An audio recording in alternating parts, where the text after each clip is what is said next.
General Gio, as the chairman mentioned in his opening statements, I have legislation with Senator Gillibrand to address the drone threat here in America.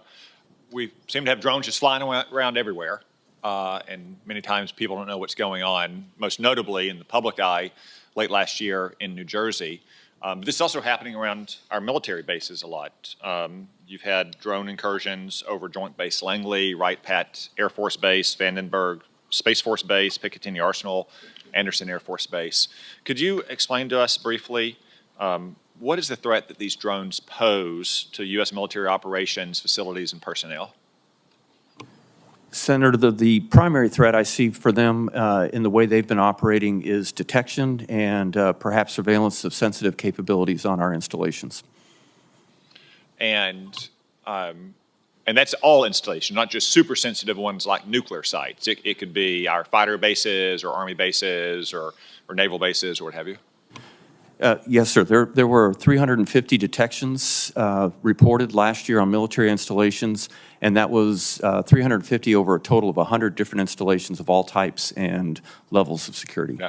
But it's the case right now that only at certain sites, which you might call the super sensitive sites, like nuclear bases, do commanders have the authority to protect their airspace from these drone incursions. That's correct, Senator. We call those covered installations, and not all about half are covered. Which sounds crazy to me, and I think most Americans would think it doesn't show a lot of common sense. I mean, base commanders at every base around America, they have the authority and they have the capability to protect their perimeters. Say if some terrorists got a dump truck and drove it through the front gate, or were trying to breach the perimeter fence, we would expect base commanders to protect their base with force if necessary. Is that correct?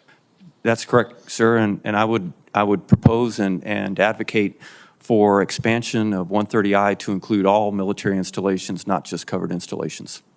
I'm glad to hear you say that, because I have legislation to do just that, the counteract with Senator Gillibrand, that again would give these commanders the legal authority they need, plus the capability required to protect their bases from these kinds of incursions, and then hold them accountable for doing so. Is that exactly what you're advocating for?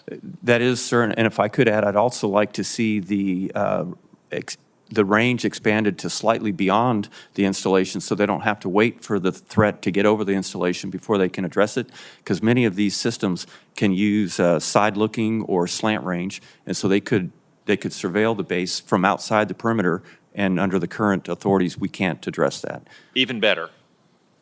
Now, last year you also said there were thousands of drone incursions over the southern border, and just last week, Mexican cartel leaders were reportedly authorized to use drones equipped with explosives against U.S. Border Patrol agents. Now, I know that this is primarily a DHS responsibility at the southern border, but do you need authorization for DOD to share information with DHS and the border authorities about these incursions? Yes, Senator. I would like 130I to be expanded to allow seamless exchange of data on drones. Again, sounds like a great idea. I'm glad that Senator Gillibrand and I have legislation to do just that, and I hope that we can pass it into law this year. Thank you, Admiral. I know that the Navy is responsible for Guantanamo Bay, but Southern Command is responsible for some of the operations there, to include the operations, I gather, of the violent illegal migrants who were recently transported. Could you give us a little bit of sense of the security measures in place that protect against any risk of violent criminals and terrorists being held at Gitmo? Senator, the JTF Gitmo is the detention facility. We have highly trained military police who come down on rotation with the guards force. They're on a one-year rotation.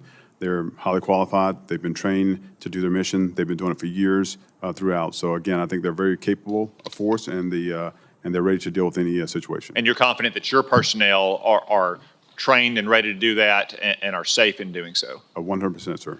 That's great, because I'm also very confident that it's much safer to have depraved, savage criminals from other countries waiting at Guantanamo Bay for deportation than it is to have them waiting at a base on the American mainland soil, where we hope they'd never be able to cause any problems, but you never know. There are American citizens on those bases and just outside those bases. Gentlemen, thank you again both for your appearance. Sure. Excellent point, Senator Cotton. Senator